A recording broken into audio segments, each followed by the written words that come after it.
Donald Trump has announced that an American-Israeli hostage held by Hamas since October 7, 2023 is coming home.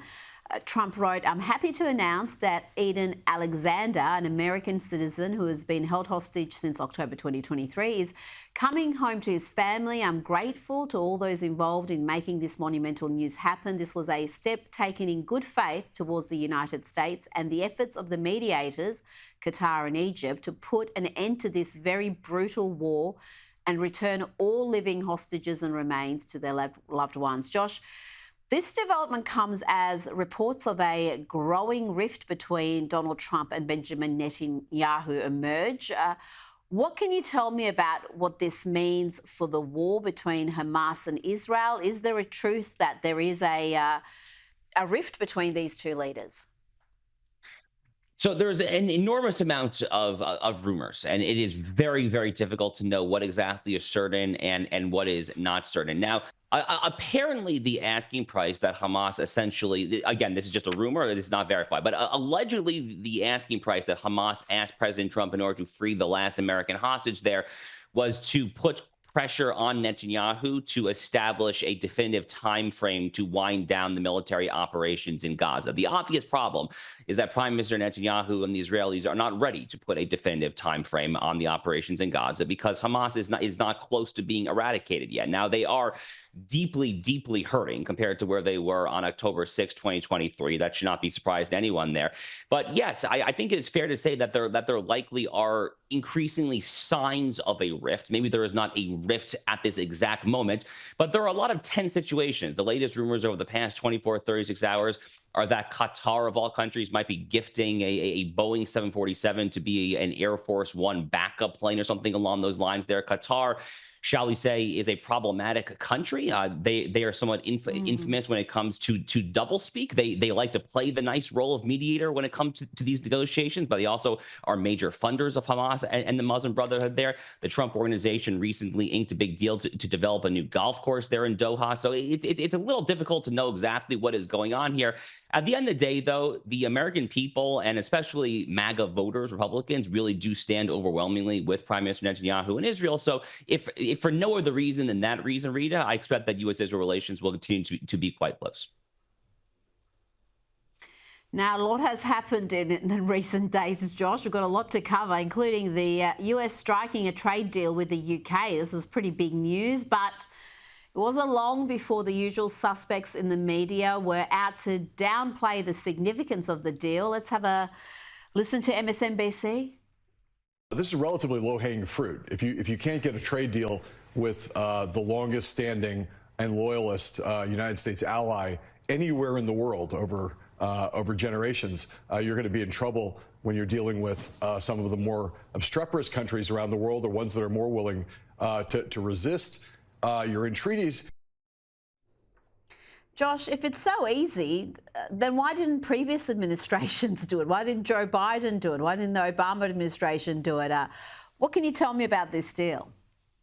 Okay, so this deal, I believe, really should shatter a lot of illusions as to what President Trump and MAGA more generally believe about trade and what they do not believe about trade. I think a lot of people look at President Trump, they look at him as the so-called tariff guy, and they say, this guy doesn't believe in trade. He doesn't want to trade with anyone. He wants every single product, every good, every leg of every supply chain to be made here in the United States. It's not true. What nationalists, realists, what MAGA believes is to oppose these multilateral trade boondoggles, these World Trade Organization style trade deals that loop in 20, 30 countries there, and you essentially at some point lose control over the granular details as to what is being traded there. What MAGA supports are prudential, specific, granular, bilateral trade deals. Country A and country B agree to lower trade barriers in exchange for blah, blah, blah, blah, blah. That's the sort of thing that the U.S. and the U.K. worked out. So the fact that this happened, and it happened fairly quickly, actually, barely over a month after so-called Liberation Day at the Rose Garden, the White House there, that actually ought to be an incredibly auspicious and positive sign when it comes to other countries that are looking to negotiate, though.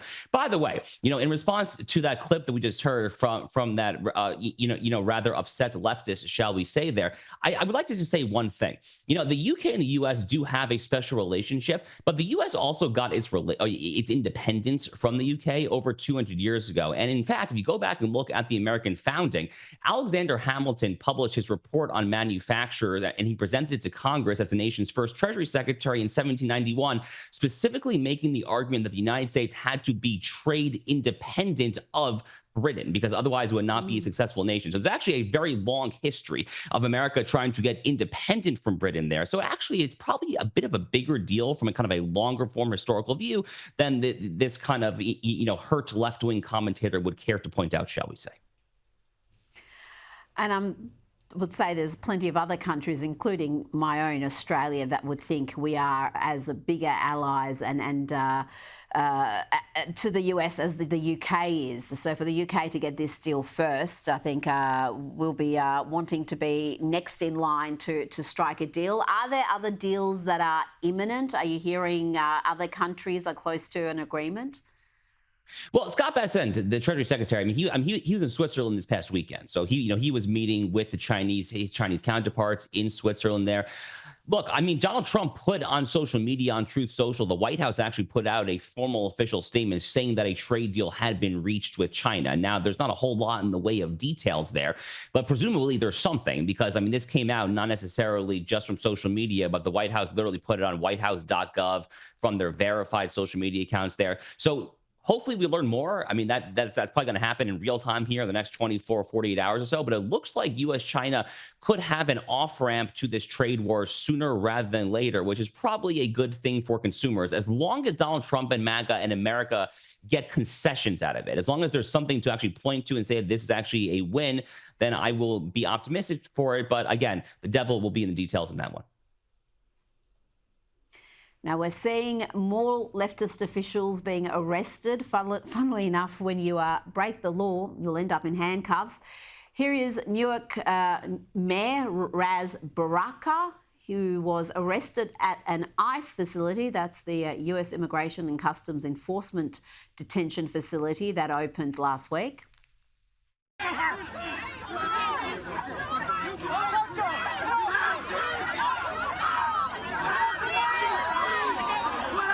Josh, the mayor claims he did nothing wrong and he's vowing to shut down the ICE facility there. Rita, if I didn't know any better, if I saw this clip in a vacuum of a government official barnstorming a federal immigration facility there with anarchic intention, with the intention of undermining and subverting, and dare I say, seeking to, on a smaller scale, potentially overthrow one facet of the federal government. If I were being a little bit more, shall we say, a little more diabolical, I might say that this looks a heck of a lot like an insurrection. Because that's basically what it is. This is essentially a blue state mini insurrection there. And who the heck are the Democrats? Who the heck are the left this year? To say that Donald Trump and the whole January 6th thing, this was kind of a republic threatening insurrection. What incredible hypocrisy. But the worst part about it to me is that this says so much about the actual state of the politics of the Democratic Party, meaning what plays politically well for them, what is politically poor. The fact that the mayor of Newark saw fit to do this there, this means that he thinks this is politically beneficial, because that guy wants to run for governor of New Jersey. He views this as a stepping stone for a statewide run. What does it say? That a stunt like this, an insurrectionist stunt, seeking to get arrested, a photo op in handcuffs, that apparently makes you a star in today's Democratic Party. What does that say about that party? Obviously nothing particularly good, that's for sure. I could not believe the antics afterwards, Josh, because he was on every network playing the victim, pretending like this was political persecution. As you said, he invaded that facility, refused to leave. He was given plenty of choices and plenty of chances to actually get out of there without being arrested, and he refused. What other choice did authorities have in those circumstances?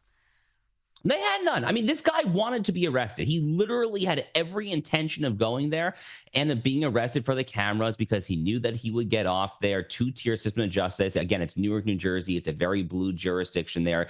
Democrat governor and on there. But again, he wanted this showdown. Like, he literally wanted this because he thought that it would play well for statewide voters. By the way, New Jersey is actually a politically interesting state. New Jersey is actually not quite as blue as people think it is. In fact, if you look at the 2024 election, Donald Trump versus Kamala Harris wins that state.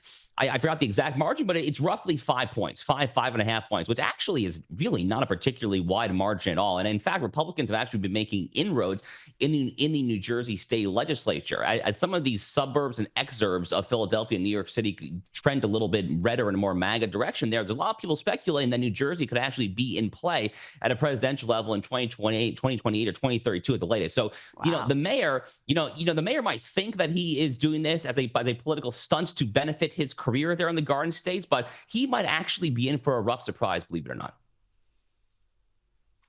Josh Hammer, thank you so much for your time tonight. My pleasure.